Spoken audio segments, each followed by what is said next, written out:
Yang kedua, kalau kita mendapatkan kedoliman, ada kelompok yang kedua. Kelompok yang kedua adalah kelompok yang mereka membalas kedoliman itu sebanding dengan kedoliman yang dia dapatkan.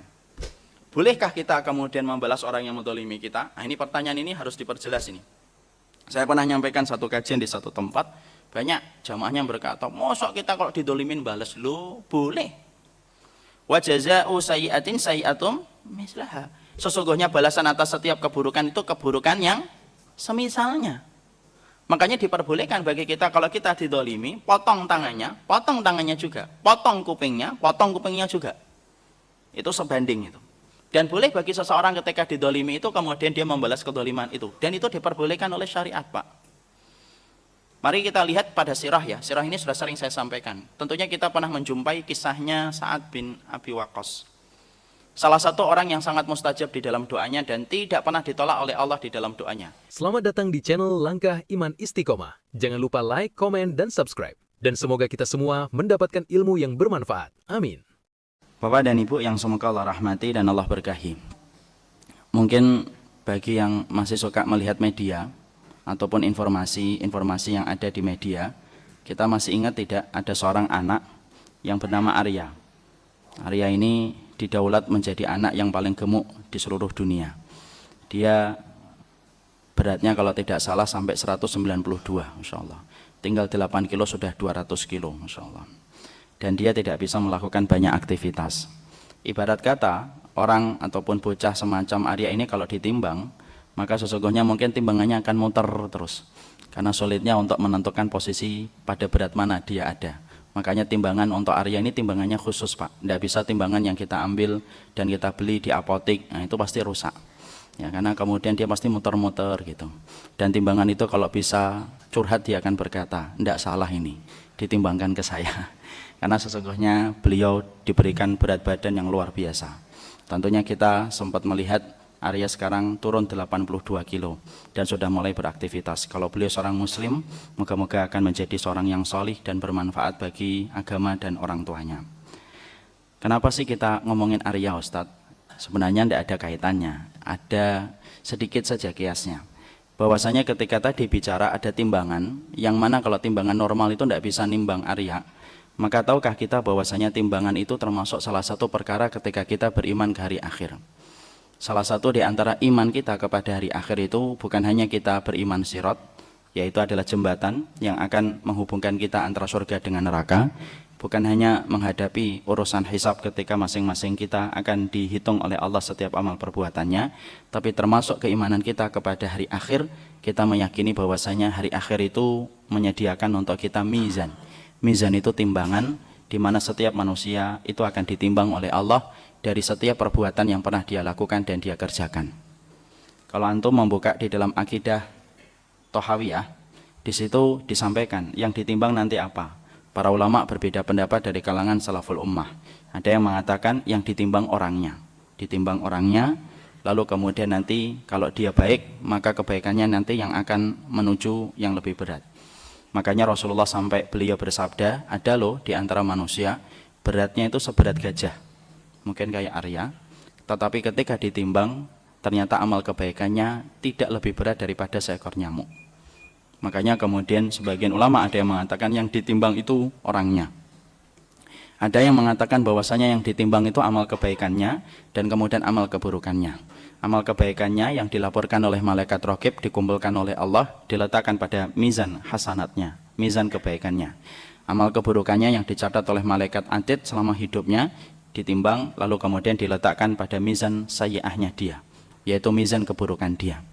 Dan ada pula yang berkata sebagian ulama yang ditimbang bukan orang, yang ditimbang bukan amalnya, tetapi yang ditimbang adalah buku catatan yang telah dia lakukan seumur hidupnya. Disitulah para ulama masing-masing berbeda pendapat dengan dalil-dalil sharih yang mereka miliki. Sekarang kita tidak membicarakan itu, tetapi yang kita bicarakan ternyata ada amal-amal yang sifat dari amal itu hampir-hampir timbangan itu tidak mampu untuk menanggungnya, saking beratnya beban kebaikan pada amal-amal tersebut. Karena para ulama itu menyampaikan kepada kita salah satu a'malin la tadkhulul mawazin yaumal qiyamati li'adhamatiha. Para ulama itu menyampaikan pada satu riwayat yang disampaikan oleh Rasulullah, ada 3 amal yang tidak akan pernah mampu ditimbang pada waktu hari kiamat, saking besarnya amal kebaikan ketika amal-amal itu diterima oleh Allah. Makanya analoginya dan perbandingannya kayak tadi, arya yang tidak bisa ditimbang dengan timbangan normal. Makanya Rasulullah mengatakan kepada kita, ada loh 3 amal, yang mana 3 amal itu apabila ditimbang di dalam mizan, yang nanti kita akan dapatkan pada waktu hari akhirat, ketika 3 amal itu diletakkan, maka hampir-hampir timbangan itu tidak mampu menghitungnya, dan Allah sendiri yang langsung menghitungnya secara langsung, karena besarnya pahala yang didapatkan dari amal-amal itu. Dan inilah yang kemudian menjadi salah satu perhatian kita, bahwasanya kita ingin mengetahui amal-amal apa yang kemudian menjadi sebab dari kebaikan-kebaikan kita nanti pada waktu hari kiamat. Karena kita perlu jalan pintas, dan salah satu jalan pintas itu adalah orang yang mereka ketika beramal dengan amalan yang besar. Karena kalau kita beramal dengan amalan yang besar, ini menjadi strategi dari jalan pintas kita, karena umur kita pendek. Umur kita pendek. Kemudian jalan kita ke surga terlalu panjang. Kemudian umur kita yang pendek belum tentu kita senantiasa dapat memaksimalkan ketaatan. Karena ternyata di balik umur kita yang pendek, kadang-kadang kita masih memiliki sifat futur. Futur itu lemah iman ketika kita lemah untuk beribadah. Makanya kita butuh amalan besar, yang ibarat kata kita bisa kategorikan jalan pintas, di mana ketika amalan itu kita lakukan, walaupun tidak terlalu panjang umur kita, tapi kalau kita melakukan amalan itu, maka pastikan amalan itu apabila diterima, maka mizan kebaikan tidak mampu menanggungnya karena besarnya dan beratnya pahala kebaikan yang kita peroleh di sisi Allah. Makanya dalam satu riwayat disebutkan, nada munadi yaumal ba'ats.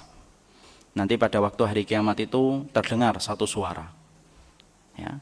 Pada satu suara itu kemudian suara itu mengatakan, aina amal, mana orang-orang yang beramal, yang mana ajruhu alallah. Mana orang-orang yang beramal itu, yang mana amal itu dulu dijanjikan oleh Allah bahwasanya yang membalas dari amal itu langsung dari Allah. Maka kemudian tidak ada satupun manusia yang kemudian menyambut panggilan itu kecuali 3 orang. Siapa 3 orang yang menyambut panggilan itu? Datang pertama kali, yaitu adalah al-afina anin nas. Yang datang menyambut panggilan itu. Mana orang yang datang? Orang yang dulunya beramal dengan amal yang mana Allah sendiri yang langsung membalasnya. Orang yang sholat tidak menyambut panggilan itu. Orang yang sholat tidak menyambut panggilan itu. Kemudian orang yang melakukan sedekah tidak menyambut panggilan itu. Orang yang jihad pun tidak menyambut panggilan itu. Tetapi ternyata orang-orang yang menyambut panggilan itu dan merespon panggilan itu ada 3. Yang pertama kali yang datang, al-afina anin nas. Yaitu adalah orang-orang yang mereka dulunya ketika di dunia memaafkan kesalahan manusia kepada dirinya.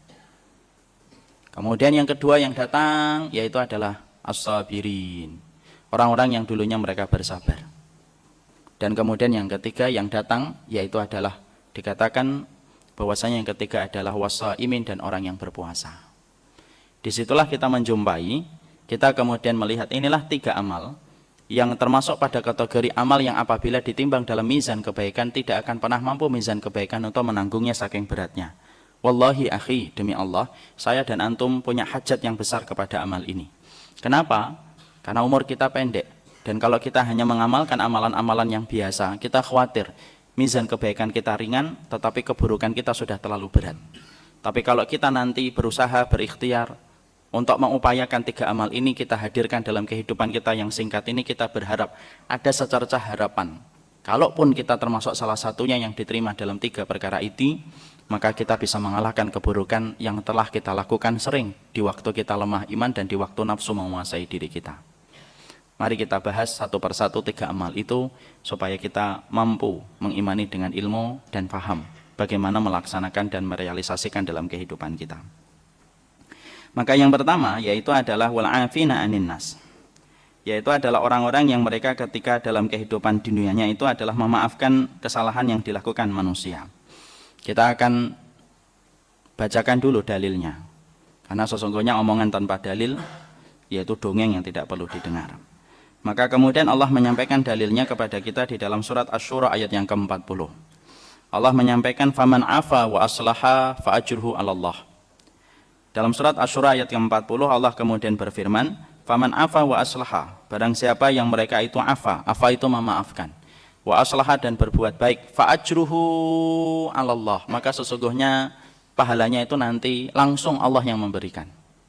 Fa ajruhu 'alallah, Allah langsung yang memberikan. Kalau kita bicara pada poin yang pertama ini, tentunya kita harus paham dulu. Kalau ada kata memaafkan itu berbanding lurus dengan kata salah. Kita tidak mungkin memaafkan Pak kecuali ada orang yang salah.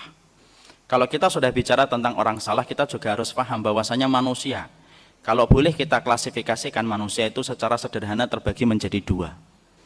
Ada orang yang datang dalam teras kehidupan kita, ibarat kata membawa bunga yang menjadikan kita bersyukur, tapi tidak sedikit orang yang datang dalam teras kehidupan kita membawa duri yang membuat kita terluka. Berbuat salah kepada kita, menyakiti kita, mendolimi kita, dan berbuat kejahatan kepada diri kita ketika kita tidak pernah melakukan itu semuanya kepada dirinya. Ini harus kita pahami dulu, supaya kita jangan menjadi orang yang cepat kaget. Karena ada orang yang mereka tidak paham ini, mereka mengharapkan dalam kehidupan dunia itu tidak ada yang bisa membenci dia. Tidak bisa Pak. Ibnu Hazm sudah berkata, barang siapa yang berasumsi di dunia ini tidak ada yang membencinya, faqad janna aqluhu, maka dia telah miring akalnya. Tidak mungkin. Allah saja yang maha sempurna, yang terkenal dengan kebaikannya ketika kita mengimaninya dan kita tidak ragu bagaimana kebaikan Allah. Banyak yang menghujat Allah, banyak. Banyak yang menodai kehormatan Allah, banyak. Banyak orang yang kemudian berbuat jahat kepada Allah, tidak terhitung banyaknya. Padahal Allah yang telah memberikan rahman dan telah memberikan rahim kepada setiap hambanya. Makanya salah satu perbuatan yang sangat berat dari ucapan yang sangat berat di sisi Allah, salah satunya adalah ketika orang tega mengatakan Allah punya keturunan. Makanya Rasulullah sampai mengatakan, laisa hunaka syai'un asbar al-adha minallah. Kamu tidak pernah dapatkan ada sesuatu yang paling sabar di atas muka bumi ini kecuali Allah. Wa innahum yu'afihim wa yarzuquhum wa yaquluna la yat'unallaha walad. Mereka itu dikasih rezeki, dikasih kesehatan oleh Allah Subhanahu wa taala, tidak ada yang kurang.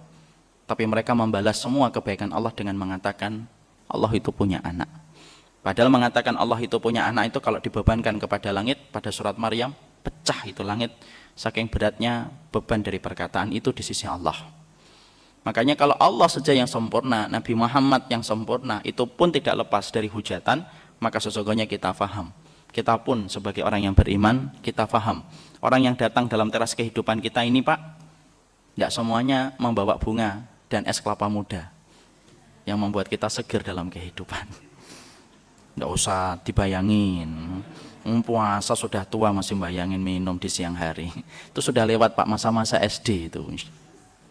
Makanya kemudian kita mendapati bahwasanya di situ kita mendapati ada orang-orang yang mereka itu akan berbuat jahat kepada kita. Makanya ketika ada kata afa itu memaafkan, afa itu tidak akan ada kecuali berbanding lurus dengan kata orang yang berbuat salah. Makanya kita kemudian akhirnya tahu ada orang yang berbuat salah dan itu adalah bentuk kedzaliman. Sebelum kita kemudian bicara tentang kedzaliman dan sikap yang kita ketahui sesuai dengan syariat, kita harus paham kedzaliman itu apa sih? Jangan-jangan kemudian kita suka salah ketika mengartikan kedzaliman. Ada orang punya utang, ditagih terus ketika dia harusnya jatuh tempo untuk membayar. Kemudian dia ngomong berdoa, ya Allah, dia itu tega ngetok pintu saya tiap hari, mendolimi saya. Loh kok mendolimi? Itu enggak mendolimi. Dia menunaikan kewajibannya ketika antum berhutang tidak bayar-bayar. Makanya kemudian kita harus paham dulu kapan perbuatan itu dikategorikan dengan kedzaliman. Yaitu kemudian al-dzulmu secara bahasa yaitu adalah wudhiya syai' fi ghairi makanihi. Yang dinamakan kedzaliman itu meletakkan sesuatu yang bukan pada tempatnya, itu namanya kedzaliman. Ya, meletakkan hukum Allah dijadikan menjadi pilihan dan dijadikan hukum yang lainnya menjadi pilihan paling utama, itu dolim. Ya, menjadikan sunnah dibuang-buang tetapi memilih hukum-hukum yang lainnya, itu dolim. Meletakkan sepatu di atas kepala, itu dolim. Meletakkan orang yang beriman bukan pada yang diperintahkan oleh Allah, itu bentuk kedzaliman. Dan bentuk kedzaliman itu setidaknya disederhanakan menjadi dua, kedzaliman pada harta dan kedzaliman pada kehormatan. Makanya kita mendapati kalau orang berbuat dolim itu kisarannya dua Pak. Dia dolim pada hartamu ketika dia mengambil dengan cara yang ghairu haq, dengan cara yang batil, atau kedzaliman yang kedua yaitu adalah kedzaliman kita ketika dinodai kehormatannya, dihujat kehormatan kita tanpa ada alasan yang syar'i, maka itu merupakan bentuk kedzaliman manusia kepada kita. Setelah kita paham definisi kezaliman itu, maka sesungguhnya Allah kemudian para ulama lalu menyampaikan kepada kita, sesungguhnya setiap orang ketika ada yang datang melukai hatinya, mendoliminya, mengambil hartanya, menyakiti perasaannya, kita harus paham ya, salah satu di antara tujuan syariatnya Allah dalam kehidupan kita adalah supaya kita tidak melukai orang yang beriman. Itu kita harus paham dulu. Ya, supaya kita tidak memandang remeh tentang masalah kezaliman kita kepada orang yang beriman.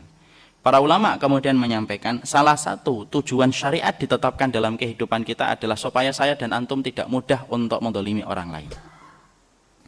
Dan tidak mudah untuk menyakiti orang lain. Makanya kalau antum perhatikan semua syariat itu bertujuan bagaimana menjaga kita dan menjaga kehormatan kita di hadapan manusia dan di hadapan Allah. Makanya antum dapati ya, syariat-syariat yang kalau antum memahami di balik syariat itu ada pelajaran yang penting. Antum, kalau ada teman antum, sahabat antum meninggal, antum didaulat untuk memandikan. Pak, dia berwasiat Bapak supaya memandikan dia. Maka sesungguhnya kewajiban orang yang memandikan itu apa? Ketika memandikan dia melihat sesuatu yang aib ketika dia memandikan saudaranya. Entah di belakangnya ada panu, kadas. Maka wajib yang memandikan untuk diam. Masya Allah loh. Padahal kalau kita pikir sudah mati, tidak butuh kehormatan sebenarnya secara logika. Tapi perintahnya syariat tutup. Makanya salah satu dosa besar adalah orang yang melihat aib ketika dia memandikan saudaranya, kemudian dia menceritakan aib itu kepada orang lain. Kita mendapati pula ketika kita melihat ada seseorang berdosa, Pak. Maka kemudian kewajiban syariat itu apa? Nutupin dosa. Kalau kita mendapati ada saudara kita punya aib, nutupin aibnya. Padahal kalau kita berpikir secara logika, dia sedang melakukan kejahatan dosanya kepada Allah. Tapi justru Allah yang nyuruh kepada kita, tutupi itu. Supaya nanti aku tutupin aibmu pada waktu hari kiamat. Dua syariat ini saja kalau kita bedah sudah menunjukkan kepada kita arah yang disampaikan oleh para ulama. Seluruh syariat ini itu ketika mengatur orang yang beriman, yaitu bertujuan bagaimana kita tidak menyakiti orang yang beriman. Karena banyak hari ini orang terkena syubhat Pak ketika ngaji. Kalau menyakiti temannya itu hak Pak. Dan mencari pembenaran dan mencari dalih atas apa yang dia lakukan ketika membenci orang yang beriman. Makanya kemudian kita harus letakkan ini pada posisi yang benar supaya kita paham. Menyakiti, mendolimi merupakan perkara yang berat di sisi Allah. Bahkan disetarakan orang yang mendolimi saudaranya itu disetarakan dengan orang yang durhaka sama orang tua. Mana dalilnya Ustaz? Kalau kedoliman itu disamakan kedudukannya dengan durhaka kepada orang tua. Bapak, apakah tidak membaca apa yang pernah disampaikan dalam satu riwayat? Babani maftuhani mu'ajjalani uqubatuhuma fid dunya qabla al-akhirah. Dalam satu riwayat sampai disebutkan ada dua dosa yang Allah segerakan hukumannya di dunia sebelum nanti Allah akan membalasnya secara detail di akhirat, kecuali balasan itu akan Allah balaskan di dunia. Yang pertama al-uquq, yang pertama itu durhaka sama orang tua. Jadi durhaka sama orang tua itu tidak perlu nunggu di akhirat. Kalau antum melihat ada orang hidupnya belangsakan, tidak jelas gitu, berbuat kebaikan dalam ketaatan akhirat juga tidak, berbuat untuk dunia juga tidak, kemudian hidupnya hanya gitu-gitu aja, hanya untuk makan, minum, tok, perhatikan, pasti ada yang salah dia dengan orang tuanya. Sampai akhirnya hidupnya semacam itu. Itu balasan di dunia, belum lagi di akhirat. Yang kedua yang disebutkan oleh kemudian Rasul itu apa? Setelah Nabi menyebutkan al-uquq, Nabi menyebutkan al-baghyu, dolimnya kamu kepada saudara kamu. Disetarakan Pak. Ini supaya saya ingin membuka pikiran Bapak, bahwasanya hari ini kalau itu taklim itu bukan berarti legal. Dan itu bukan berarti stempel bahwasanya kita boleh dolimin orang yang mungkin kajiannya nggak sama dengan kita. Karena ini perkara berat Pak. Disetarakan dengan orang yang kemudian durhaka kepada orang tua. Ketika tidak hati-hati, ketika mengatur lidah kita dan mengatur jari jemari kita ketika kita menyikapi saudara kita. Makanya kedoliman ini perkara yang berat. Makanya setiap orang ketika faham sunnah, salah satu di antara kebaikan kita ketika memahami sunnah, yaitu adalah mereka tahu bagaimana cara untuk menghormati orang yang beriman dan berusaha tidak mendolimi mereka, karena sesungguhnya tidak ada alasan yang syar'i untuk membenci saudara kita kecuali pada perkara-perkara yang hak yang dijelaskan oleh Allah dan Rasulnya. Makanya setelah kemudian kita mendapati ada orang-orang yang kemudian mungkin tidak mengetahui ini, tidak paham atau terkena syubhat ketika dia mendolimi saudaranya. Entah dia mengambil hartanya dengan cara yang haram, entah dia menodai kehormatannya tanpa hak, ngomongin tentang saudaranya tanpa saudaranya didatangkan untuk memberikan penjelasan atas apa yang dituduhkan kepadanya, apapun itu, segala macam turunan-turunannya, maka kemudian syariat itu memberikan kepada kita ada beberapa kelompok ketika menyikapi kezaliman. Para ulama lalu kemudian menyampaikan, sesungguhnya orang yang menyikapi kezaliman yang terjadi pada dirinya itu setidaknya ada 3 kelompok kalau kita melihat sejarah kehidupan manusia ketika mereka mendapati ada kezaliman yang menimpa kepada mereka. Kelompok yang pertama, ada orang yang kemudian mendapatkan kezaliman, dia membalas kezaliman itu dengan sesuatu yang melampaui batas. Nah, ini banyak kita jumpai di antara orang-orang yang tidak paham, tidak ngerti. Dia membalasnya, tetapi cara membalasnya itu melampaui batas. Dan cara melampaui batas itu Masya Allah. Entah contohnya yang ringan itu, antum dicubit, antum balas, antum tempeleng dia. Nah, itu tidak pas. Cubit ya cubit. Antum dipukul, tapi kemudian antum membalasnya dengan antum tendang, antum pukul, antum tusuk. Padahal antum cuma baru dipukul. Maka itu termasuk pada kategori kelompok yang pertama. Orang yang melakukan kezaliman, orang yang mendapatkan kezaliman, tapi justru dia mendapatkan dosa dari kezaliman yang ia dapatkan dan ia peroleh ketika dia membalasnya dengan cara yang tidak benar. Masya Allah ya. Inilah rahmatnya agama ini. Makanya kalau dia mengatakan wa ma arsalnaka illa rahmatan lil alamin, salah satunya ini. Kita pun kalau didolimi, Pak, tidak pernah kita berusaha untuk mendolimi orang yang telah mendolimi kita, kecuali pada takaran-takaran yang telah ada ketika dia dulu mendolimi kita. Makanya kalau bicara tentang terorisme itu, siapa sih yang paling teror di atas kehidupan kita ini kalau bukan orang kafir? Lihat dalam sejarah, siapa yang kemudian membunuh kaum muslimin sampai ratusan darah, yang kemudian datang kemarin ke Yerusalem, kemudian menjadikan Yerusalem menjadi ibu kota Palestina, tidak pakai cadar, Pak, rambutnya pirang dia. Roknya rok mini dia. Anaknya Bill Gates. Siapa presidennya? Bill Gates ya? Iya, Bill Gates. Kok Bill Gates? Donald Trump. Ya, setali 3 uang itu. Alhamdulillah saya dilupakan namanya. Maka inilah yang menjadikan akhirnya kita mengetahui setiap kezaliman itu, maka ada yang kemudian melampaui batas. Dan orang yang beriman adalah mereka yang tidak melampaui batas. Makanya dalam urusan jihad sekalipun, Pak, kita tidak pernah menjumpai urusan jihad itu membolehkan kita ngerusak tempat ibadah, tidak boleh motong pohon. Karena apa? Karena sesungguhnya semangatnya Islam itu adil, walaupun kita mendapatkan kezaliman, cara membalasnya dengan cara yang hak. Makanya ada orang yang kemudian mereka itu suka melampaui batas. Orang musyrikun itu melampaui batas, Pak, kalau mereka itu sudah berperang. Makanya kita dapatkan salah satu kisah yang masyhur dan terkenal, yaitu adalah ketika Hindun mengoyak-ngoyak perutnya Hamzah. Tega itu Bapak bayangkan perempuannya loh Pak, itu perempuan bermartabat. Hindun itu bukan perempuan di pinggir jalan yang tidak punya pendidikan, tidak punya nastan, tidak. Hindun itu perempuan bermartabat di antara orang musyrikun, Quraisy. Tapi dia rela untuk kemudian menyobek perutnya kemudian Hamzah, kemudian ngambil dan kemudian dicoba untuk makan. Kenapa? Memang dari dulu orang musyrikun paling besar kebenciannya dan paling bengis kalau sudah menghadapi orang-orang muslim. Lebih bengis orang musyrikun daripada ahlul kitab sekalipun. Makanya dalam surat Al-Maidah Allah itu menyebutkan musyrikun dulu baru ahlul kitab. Makanya kalau kita lihat saudara-saudara kita kalau sudah dia berhadapan sama penyembah-penyembah patung itu Pak, lihat luar biasa itu, dibakar, dipotong-potong, dimutilasi. Memang begitu.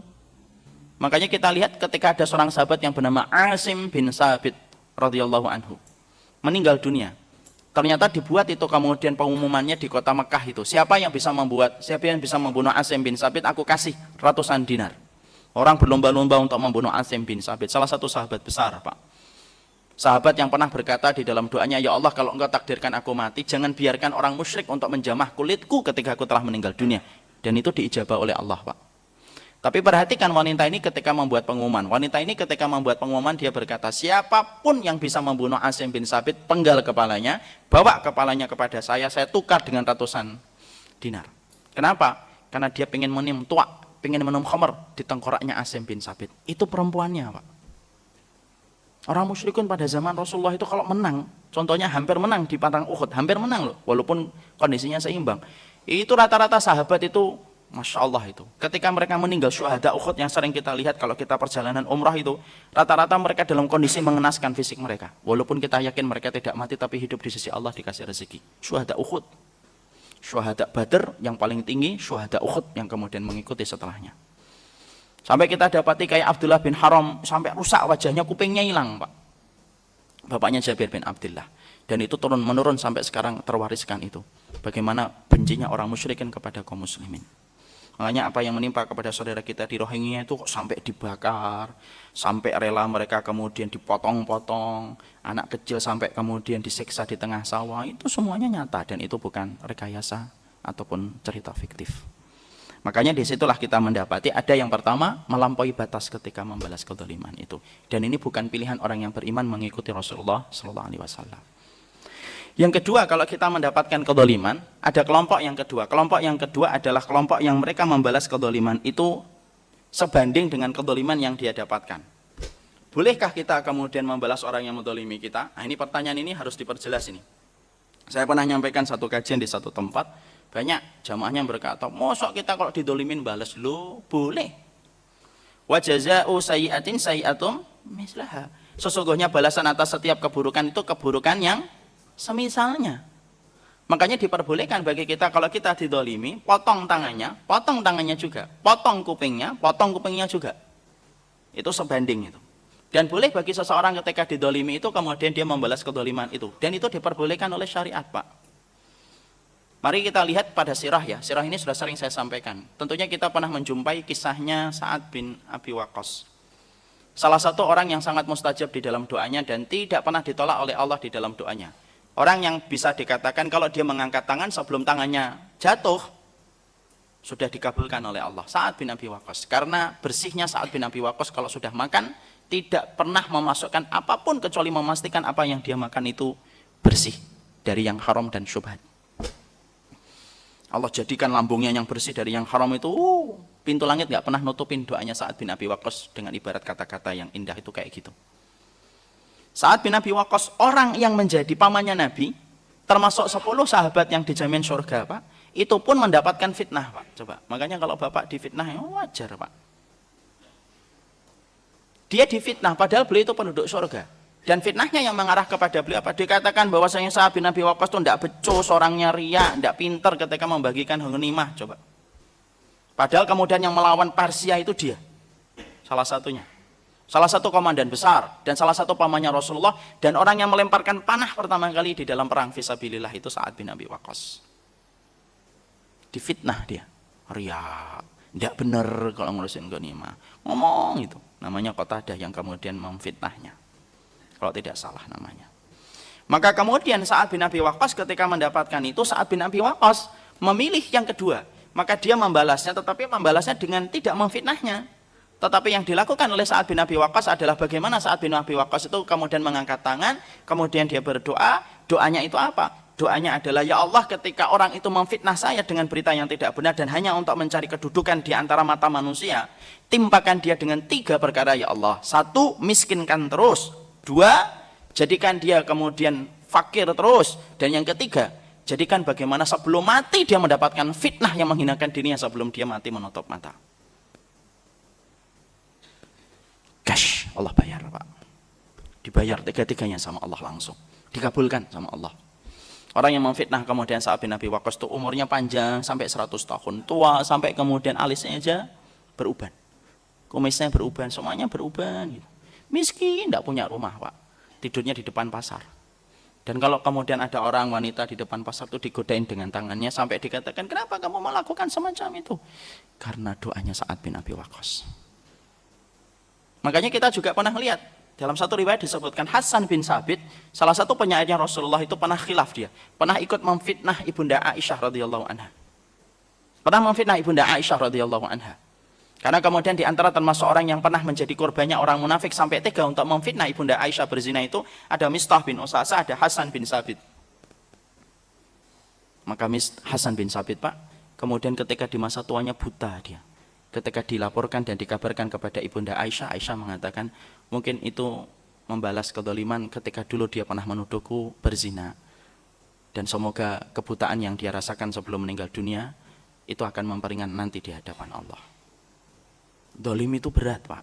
Dan yang kita takutin itu doa orang yang terdolimi ketika dia tidak melabrak rumah kita, tapi dia diem. Karena dia melaporkan kepada zat yang sama sekali tidak pernah memberikan toleransi kepada kezaliman.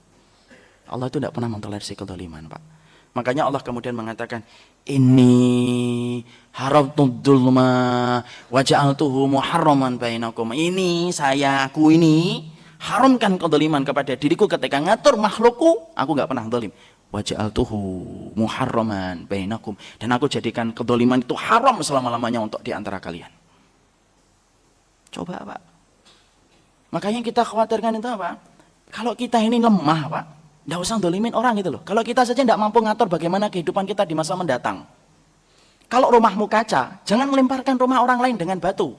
Paham ya maksudnya ya? Kalau masjidmu dari kaca, jangan melempar masjid orang lain. Karena kemudian kalau kita rumahnya kaca, ngelempar rumah orang lain, loh rumah kita jadi dari kaca yang pecah kok. Kita dolimin orang, padahal kita ini tahu bahwasanya kalau kita mendolimin dia, entah kemudian kita mengatakan sesuatu yang menyakitkan kalau dia mendengarnya, ataupun kita mengambil kehormatan dari bagian hidupnya yang kita ambil dengan cara yang tidak hak. Dia punya Allah, yang mana Allah itu berkuasa atas kehidupan kita dan kehidupan dia. Kalau rumahmu dari kaca itu tidak usah ngelempar rumah orang lain gitu loh. Kenapa? Bisa jadi kamu tidak akan pernah mampu menampik hukuman dari Allah. Makanya inilah yang saya khawatirkan. Jadi orang ketika kita hijrah itu, monggo lah hijrah itu, tobat monggo. Tapi jangan kemudian diganti kedoliman itu dengan kedoliman yang lebih besar ketika dulu kita melakukan dosa, lalu kita menggantinya dengan dosa-dosa yang lebih besar lagi. Tidak cocok, wajar lah. Tapi bukan berarti itu legalisasi ana dan antum untuk menghujat orang lain. Makanya kemudian ada yang kedua, yang kemudian membalas sesuai dengan semisalnya itu. Dan kita khawatir nih kalau ada orang yang kita dolimin, diem Pak. Hati-hati itu. Wallahi saya pernah menyaksikan bagaimana doa orang yang terdolimi itu dikabulkan oleh Allah. Saya merasa didolimin luar biasa oleh seseorang. Diam saya. Tidak pernah saya bales. Tidak pernah saya sebutkan namanya. Di video juga nggak pernah saya sebutkan. Di semua sosmed saya juga nggak pernah saya sebutkan. Saya serahkan aja sama Allah. Sampai mendapatkan musibah dia. Besar musibahnya itu. Saya tidak ngerti apakah itu bagian dari doa saya ketika saya merasa terdolimi ataukah tidak. Tapi yang jelas, ucapan kalau sudah mengandang kedoliman itu berat ikhwan. Antum tidak akan kuat. Jadi yang berat itu bukan rindu. Yang berat itu adalah dolimin manusia. Ya. Jadi itu yang kita harus ngerti. Ngaji antum, ngajilah. Antum cocok sama Ustadz Fulan, ambillah ilmunya. Selama sesuai dengan kitabullah dan sunnah. Tidak keluar dari apa yang disampaikan para sahabat Nabi. Tidak cocok sama Ustadz Fulan, sudahlah. Gak usah antum dolimin ustadznya, antum dolimin murid-muridnya. Punya hak semuanya itu. Makanya saya khawatir kalau gaya kehidupan kita kayak gini terus. Kita dolimin orang itu tidak ngerasa ngedolimin. Di antara musibah besar itu apa kata Imam Ibnu Qayyim? Orang yang melakukan dosa tapi tidak sadar kalau itu dosa gitu loh. Bapak itu kalau ngeliat pacaran, yang musibahnya itu bukan pacarannya Pak. Musibahnya itu adalah orang yang pacaran tapi tidak ngerasa itu pacaran itu loh. Kalau nggak merasa itu dosa. Kok pacaran Mas? Loh, emang pacaran kenapa? Dosa. Nah itu bahaya itu. Musibah besar itu apa? Orang yang minum khamr tapi tidak merasa kalau minum khamr itu dosa. Orang yang kemudian dosa besar itu apa? Orang yang kemudian dia itu menihilkan syariat Allah tapi tidak ngerasa itu dosa. Itu musibah paling gede itu. Sama kalau kita kaitkan dengan kejadian ini, orang yang kemudian melakukan doliman kepada orang tapi tidak ngerasa kalau itu kedoliman. Padahal di situ ada dua. Ada yang membalas kedoliman itu dengan kedoliman yang semisalnya dan Allah kabulkan. Makanya kan antum sudah membaca satu hadis, salasu da'watin mustajabatin la turaddu fihinna. Ada 3 macam doa yang nggak pernah tertolak di sisi Allah. Tidak macam doa yang tidak pernah tertolak di sisi Allah itu apa? Doanya orang yang berpuasa, doanya yang safar, dan doanya orang yang terdolimi. Itu tidak ada hijab antara ia dengan Allah Subhanahu wa Ta'ala. Makanya sampai Nabi mengatakan apa? Ittaqu, takutlah kamu sama kedoliman. Fa inna dzulma dzulumatun yaumal qiyamah. Kedoliman itu kegelapan pada waktu hari kiamat. Itu kelompok yang kedua. Kelompok yang ketiga, memaafkan. Nah, ini ada yang memaafkan. Makanya ketika kita memaafkan itu, nah ini menjadikan kemudian pahalanya besar betul. Pahalanya besar betul. Dan kemudian Allah tadi menyampaikan dalam surat Asy-Syura, faman afa wa aslaha fa ajruhu 'ala Allah. Lu siapapun yang kemudian dia memaafkan dan dia berbuat baik setelahnya, fa ajruhu 'ala Allah. Sesungguhnya pahala itu langsung Allah yang kemudian membalasnya. Makanya kalau kemudian kita kemudian mendoakan itu, yaitu ketika kita didolimi diam, tidak melabrak rumahnya, tidak perlu kemudian ketika disebutkan nama kita kemudian kita nyebutkan nama dia, maka kita memaafkan. Kalau diambil hartanya kita juga nggak mengambil hartanya, kita diam aja berdoa saja, itu termasuk kategori memaafkan. Dan ingat loh, kalaupun kita memaafkan, kita para ulama, antum, saya didolimi, memaafkan, itu pun tidak akan pernah menghentikan laju hukuman Allah kepada orang yang mendolimi kita, dan kita tetap mulia di sisi Allah ketika memberikan maaf, tapi laju hukuman itu tetap menimpa kepada orang yang mendolimi kita. Karena langsung dibalas oleh Allah. Makanya kemudian sampai-sampai kita merenungkan, ada beberapa hal yang kita renungkan. Kalau saya dan antum termasuk orang yang pernah didolimi orang, kalau kita termasuk orang yang pernah didolimi oleh orang, maka kemudian pastikan ada beberapa poin yang penting untuk kita renungkan supaya kita itu lapang hatinya kalau didolimin orang itu. Dan kita sama-sama belajar dari apa yang disampaikan oleh para ulama di dalam kitab-kitab mereka, ketika mereka menyampaikan kepada kita apa sih yang harus kita bolak-balik gitu pikiran kita supaya kita tetap lapang. Karena biasanya sifat kedoliman orang itu menyempitkan dada kita, Pak. Coba kalau pas lagi kita diomongin orang itu sempitkan dada kita itu, ya Allah gitu. Ngomongin tidak pernah nanya, ya Allah itu, langsung sempit dada kita itu. Makanya kalau orang tua kita dulu sering ngomong, diwolak-walik nang, tahu ya kata-kata itu, diwolak-walik itu, ya sudah pikirkan aja hal yang baik gitu loh. Maka kemudian kita pun harus kemudian mengikuti dan mendengarkan petuah dan nasihat-nasihat indah dari para ulama salaful ummah, bagaimana yang kemudian kita bisa menjadikan lapang hatinya ketika kita didolimi.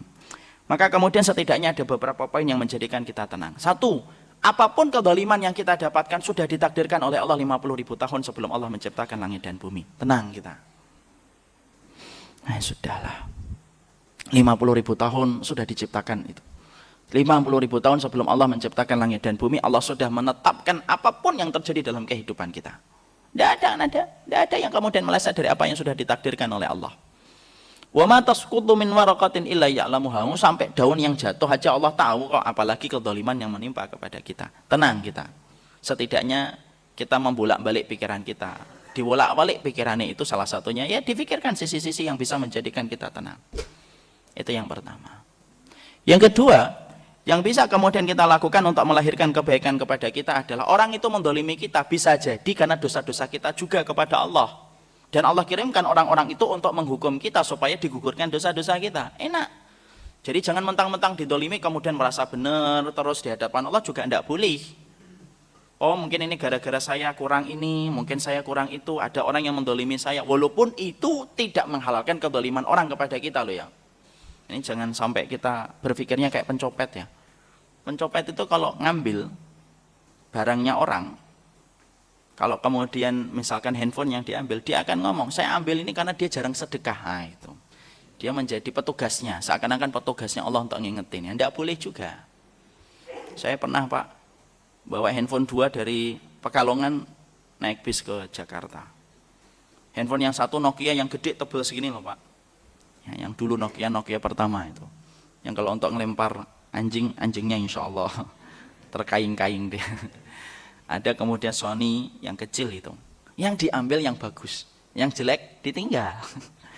Ketika naik bis itu belum sampai Cikampek itu, waduh, hilang Ericsson saya. Sudah, saya kemudian SMS, Pak tolong dikembalikan Pak handphonenya itu butuh saya nomornya Pak. Saat itu kan belum ada layanan penggantian nomor hilang ya. Itu banyak nomor hilang Pak, nanti saya ini. Dijawab Pak, ternyata pencurinya sempat jawab. Saya itu nyuri handphone kamu karena kamu itu jarang sedekah. Loh. Jadi tolong anggap aja ini sedekah kamu ke saya. Loh, bingung kita.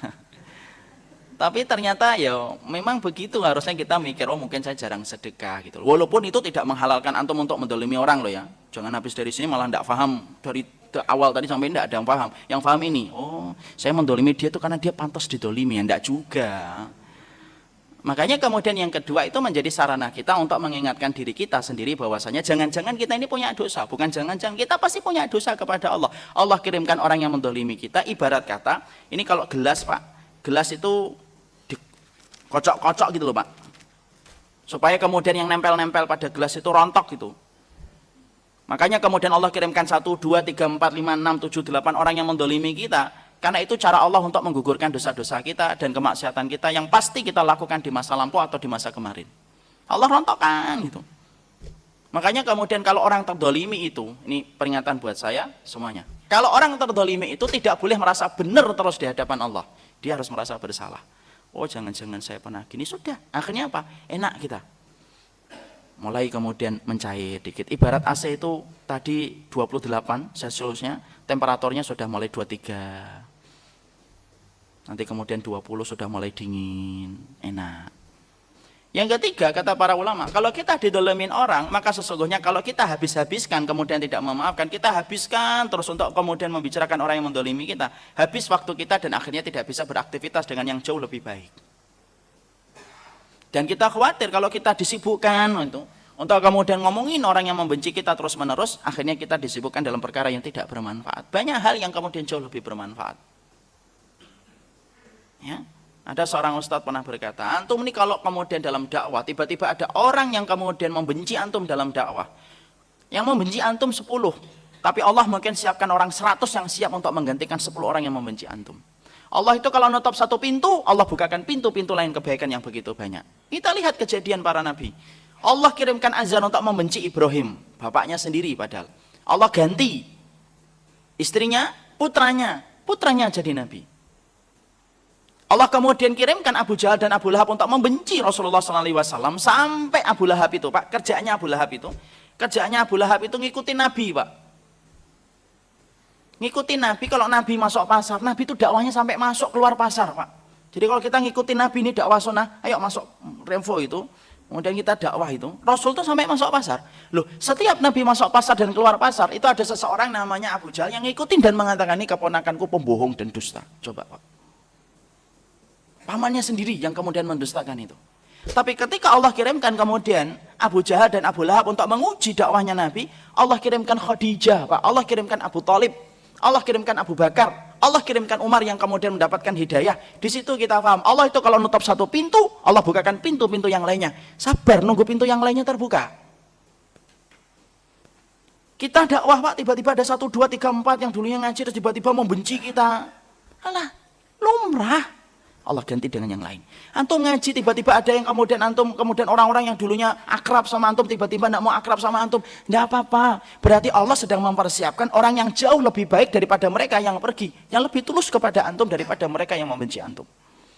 Makanya ada nasihat Ustadz itu, Ustadz Farid itu pernah nyampaikan itu. Antum kalau dakwah ditolak 1 orang 2 orang wajar, berarti dinamika perjalanan dakwahnya Nabi antum rasakan. Dan Allah pasti akan siapkan orang yang jauh lebih banyak daripada orang yang kemudian membenci antum saat ini. Kata beliau. Jadi itu kemudian membuat kita enak, lapang gitu. Oh ya sudah. Allah kemudian menjadikan kita kemudian ketika didolimi semacam itu mungkin ada pasti ada kebaikannya. Antum tiba-tiba diambil hartanya sama orang, tunggu saja, Pak. Nanti Allah akan kirimkan orang-orang yang jauh lebih baik. Dan kemudian memberikan harta yang jauh lebih banyak daripada yang diambil dari antum. Itu pasti kok. Fa'inna ma'al usri yusra. Ini kejadian ini saya pernah ngisi di pemiliknya, ownernya itu pernah ngomong, saya dulu kerja di bank, Ustaz. Didolimin saya. Dibuat laporan kepada atasan, saya melakukan tindakan pencurangan ini sampai bocor katanya. Dan semua itu dibebankan kepada saya. Intinya saya didolimin, dipecat saya. Tapi hari ini saya bersyukur banget saya dipecat, Ustaz. Kalau saya tidak dipecat, mungkin saya tidak pernah punya bisnis. Mungkin saya tidak akan pernah mampu terbebaskan dari riba sampai saya tua. Saya didolimin, dikeluarkan itu dengan tidak hormat. Tapi akhirnya kemudian beliau sekarang punya bisnis. Ada warung-warungnya yang kemudian bertebaran di sekitar Jakarta. Di situ kita dapetin. Ya, kalau kita menghabiskan terus waktu kita, maka sesungguhnya kita nanti akan terjerumus kepada perkara yang membenci kita. Makanya kalau ada yang dolimin bapak, hartanya diambil, haknya bapak diambil, haknya ibu diambil, kehormatannya ibu diambil, tidak usah kita memikirkan terus, letakkan, dititipkan sama Allah. Allah itu tidak pernah menyanyiakan titipan yang dititipkan kepadanya. Itu yang kita harus mengerti. Kemudian yang berikutnya, ya, yang menjadikan kita mampu untuk bersabar ketika kita didolimi oleh orang, yaitu adalah para ulama lalu menyampaikan, ketika memaafkan itu renungkanlah pahalanya yang besar. Kalau kita didolimi, udahlah, lapangkan hati, itu pahalanya besar. Makanya ada satu riwayat yang disampaikan oleh Ali bin Abi Thalib. Ali bin Abi Thalib itu mengatakan, kelak pada waktu hari kiamat, malaikat-malaikat itu berkata pada hari kiamat. Apa yang dikatakan ini? Ala yakuma man wajaba alaihi ajr indallah. Pada hari kiamat itu, pada waktu nanti di padang mahsyar, malaikat-malaikat itu berkata, ayo berdiri. Orang-orang yang kemudian mereka Yang telah diwajibkan pahalanya langsung Allah yang memberikan pahalanya. Yuk saatnya ini mendapatkan pahala langsung dari Allah. Yang berdiri siapa? Wal afina anin nas. Yang memaafkan. Dia berdiri menyambut langsung, Pak. Ibarat kata ini kayak perbandingannya, ibarat THR dikasih langsung sama direksinya, dikasih langsung sama ownernya. Nih, langsung dari Allah. Karena langsung dari Allah, berat betul sampai mizan tidak mampu menanggungnya. Itulah yang pertama. Kemudian yang kedua, pahala yang kemudian sifatnya begitu berat untuk ditimbang adalah sabar. Pahalanya kemudian, mana dalilnya Ustaz? Surat Az-Zumar ayat yang ke-10. Innama yuwaffas sabirun ajruhum indallah. Wa inama yuwaffas sabiruna ajruhum bighairi hisab. Allah menyampaikan dalam surat Az-Zumar ayat yang ke-10, sesungguhnya pahala orang yang sabar itu pahalanya tiada batas. Makanya kemudian sabar itu berat betul. Dan sesungguhnya kita faham sabar itu disebutkan oleh Allah di dalam Al-Qur'an itu sampai 90 kali, Pak. Kenapa? Saking pentingnya kesabaran. Para ulama salaf itu sampai mengatakan as-sabru fil imani kama sali ra'si fil jasadi. Perumpamaan sabar dalam iman itu sebagaimana perumpamaan kepala di dalam tubuh. Ya, itu perumpamaan sabar. Bapak kalau kehilangan tangan masih bisa hidup. Bapak kehilangan kaki diamputasi masih bisa hidup. Tapi kalau kita kehilangan kepala tidak bisa hidup. Dan perumpamaan sabar itu kayak perumpamaan kepala di antara tubuh kita. Makanya inilah yang menjadikan kita memahami, kita mengerti betul. Sabar itu termasuk salah satu amalan yang begitu berat ketika ditimbang sampai timbangan-timbangan itu tidak mampu menanggungnya. Sabar itu terbagi menjadi 3. Sabar dalam taat, sabar ketika kita meninggalkan dosa, dan sabar ketika menghadapi ujian. Dulu banget kita itu merasa bahwasanya sabar yang paling tinggi pahalanya di sisi Allah itu sabar ketika menghadapi ujian. Salah, Pak. Sabar menghadapi ujian itu justru sabar dengan tingkat pahala yang paling rendah itu sabar ketika menghadapi ujian. Kenapa sabar menghadapi ujian merupakan sabar yang paling rendah nilainya? Dikatakan dalam kitab Ahbabullah 40 karakteristik mereka yang dicintai oleh Allah.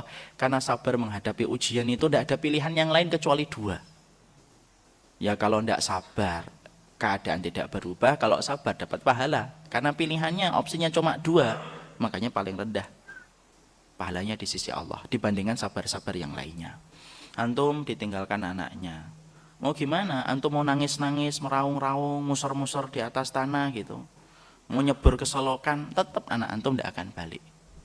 Tapi kalau kita diam, innalillahi Allahumma ajurni, sudah, anak tetap tidak balik, tapi antum dapat pahala di sisi Allah.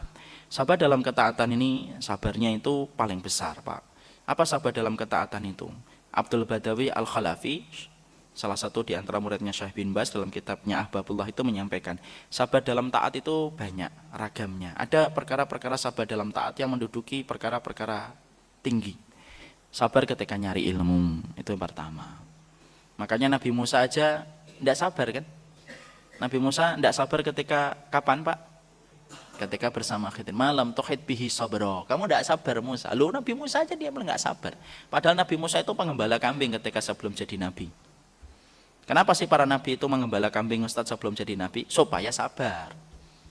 Makanya kalau antum atasannya nggak sabar, suruh ngembala kambing. Suaminya nggak sabaran itu, ngembala kambing lebih bingung, ngembala kambing nggak usah kantor, cuti seminggu ngembala kambing. Kalau masih tidak sabar juga itu diruqyah itu berarti. Makanya kemudian Nabi Musa tidak sabar. Malam tuhid bihi sabro. Kamu tidak sabar. Disuruh nanya nanti gitu. Di situ kita paham, Pak. Nabi Khidir itu nabi atau tidak, Pak? Khidir itu nabi atau tidak? Itu terjadi perbedaan para ulama. Lihat, Pak. Nabi Musa saja suruh masih belajar sama Khidir, Pak. Padahal kedudukannya secara ini, kedudukan Nabi Musa itu tinggi atau tidak tinggi? Tinggi. Rasul atau tidak? Rasul. Ulul azmi atau tidak? Ulul azmi. Suruh masih belajar sama Khidir, Pak. Loh, ada orang sekarang itu seakan-akan dialah yang paling berilmu, tidak mau dengerin yang lainnya. Loh, Musa enggak, Khidir enggak, gitu loh. Loh, Nabi Musa turun kepadanya wahyu, kemudian disebut dengan kalimullah, disuruh belajar sama Khidir oleh Allah itu. Kemudian ketemu dia ketika ngerusak perahu, dia bingung. Ketika tembok mau rusak dibenerin, ada anak dibunuh, bingung, tidak masuk ilmunya Musa itu. Kalau orang masyarakat kita tuh suka nyebutnya itulah ilmu laduni, enggak gitu. Tapi pelajaran yang diambil di situ, loh, setingkat Musa saja masih disuruh untuk belajar. Loh, ada orang hari ini merasa sok pinter gitu, ndak mau dengerin sama sekali orang lain. Entah itu ustadz, entah itu kemudian ulama kayak, loh Musa enggak, Harun juga enggak, tapi kemudian nggak mau dengerin ilmu yang lainnya. Makanya kemudian belajar itu sabar. Sabar itu contohnya apa? Sabar dengerin orang lain. Antum punya hujah, ternyata kemudian hujah ada orang yang mendengar hujah, jangan buru-buru yang lain hujah orang lain. Dengerin dulu. Ilmu mendengarkan itu ilmu tingkat tinggi. Ya enggak tidak? Ilmu tingkat tinggi, Pak. Makanya sampai kemudian suami istri itu yang paling sulit bagi suami itu apa? Mendengarkan. Sama, ustadz itu juga paling sulit apa? Mendengarkan. Enggak mau dia. Ngomongin ada hujah beda, didengerin dulu, dilihat dulu kalau ada sesuatu yang tidak beres, tanya dulu, dengerin dulu penjelasan dia. Tidak mau dengerin. Tidak sabar dia nyari ilmu kalau kayak gitu. Ya, ilmu tingkat tinggi itu, ilmu tingkat tinggi itu dengerin, Pak. Makanya dijadikan telinga kita 2, mulut kita 1.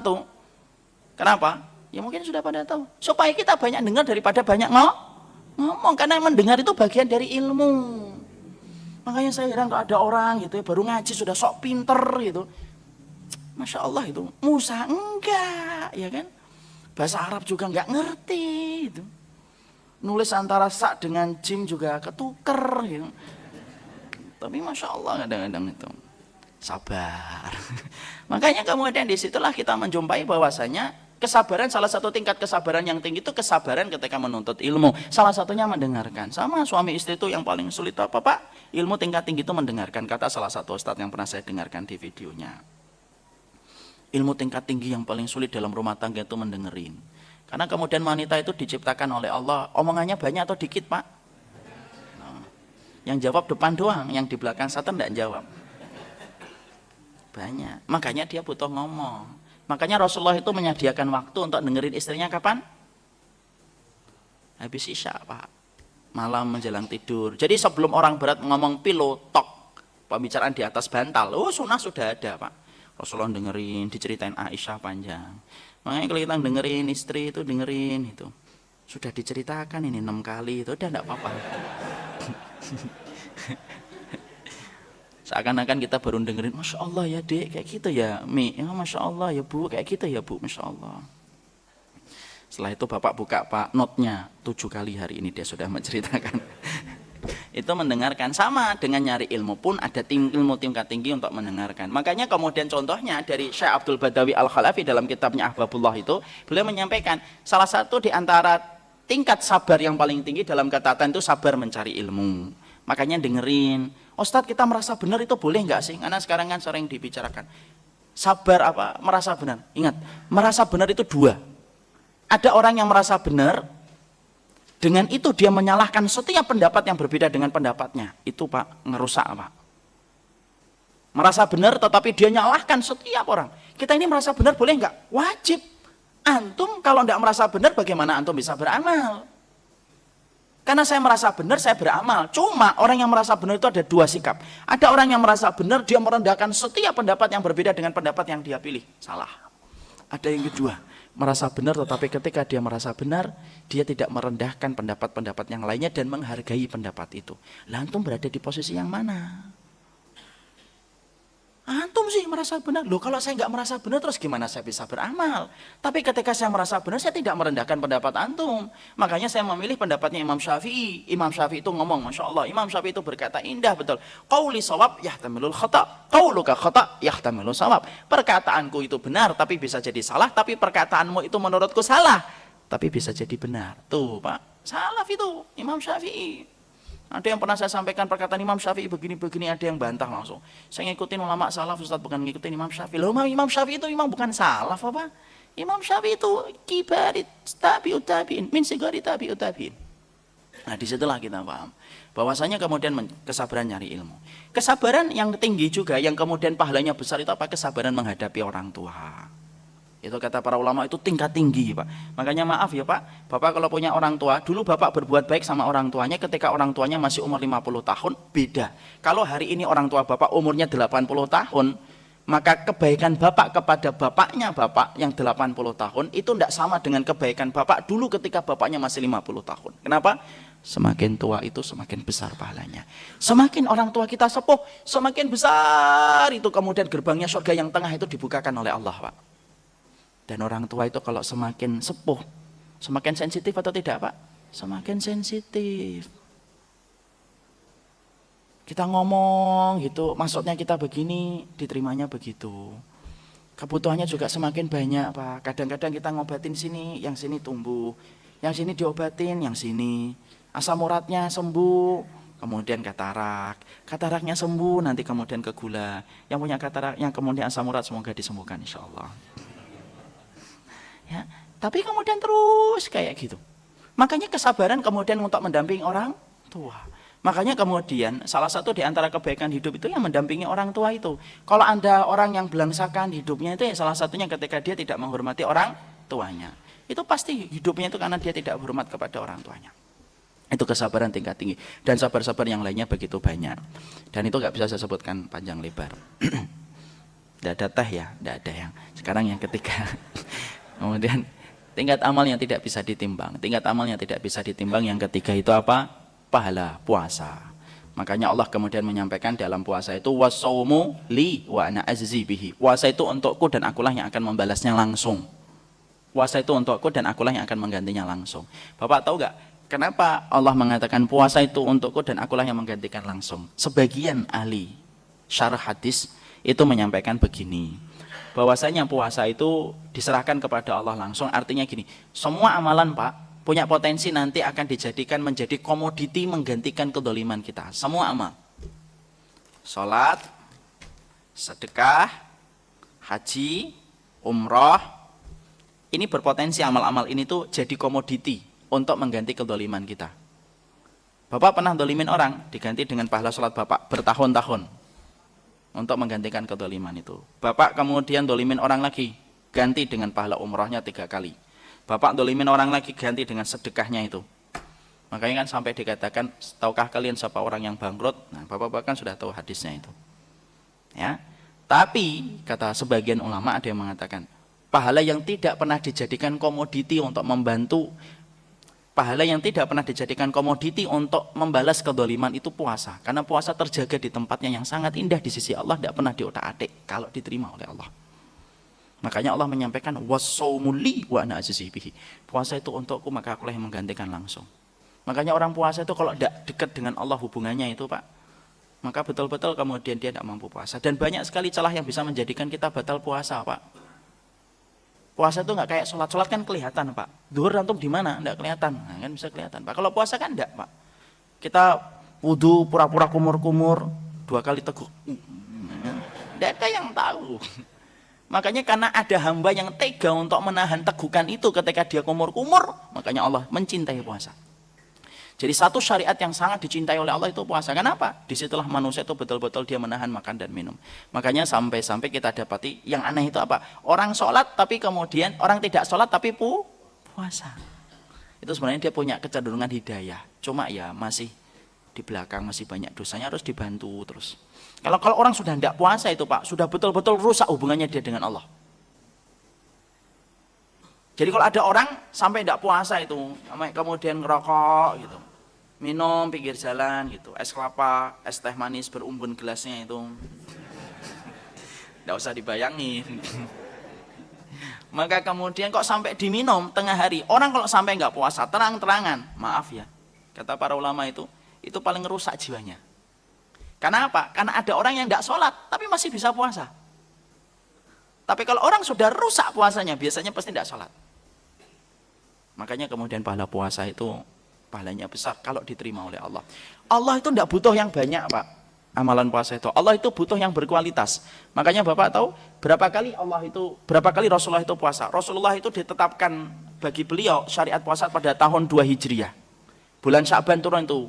Ya ayyuhalladzina amanu kutiba alaikumusiyam kama kutiba alal ladzina min qablikum, itu pada tahun kedua Hijriah. Kemudian Nabi meninggal pada tahun 10 Hijriah. Berarti kemudian Rasulullah SAW itu puasanya hanya 9 kalian. Tapi puasanya Nabi menjadikan Nabi pemimpin penduduk surga. Kita Pak puasanya lebih banyak Pak. Saya 39. Kalau saya balik umur 12 tahun, berarti saya sudah puasa 27 kali. 3 kali lipatnya Rasulullah ketika puasa. Kalau bapak-bapak yang beruban, aduh lebih banyak itu insya Allah. Ya. Mungkin sudah 40 kali, 50 kali. Tapi apakah kita bisa nandingin keutamaan Rasul? Tidak pernah, Pak. Disitulah kita paham. Allah itu tidak minta yang banyak, tapi Allah minta yang berkualitas. Barakallahu fikum, ini dapat saya sampaikan dalam pertemuan kali ini. Siang-siang hari di bulan Ramadan tidak usah banyak pertanyaan ya. Jadi kita cukupkan kajian kita dalam kesempatan hari ini. Subhanakallahumma wa bihamdika asyhadu an la ilaha illa anta astaghfiruka wa atubu ilaik. Assalamualaikum warahmatullahi wabarakatuh.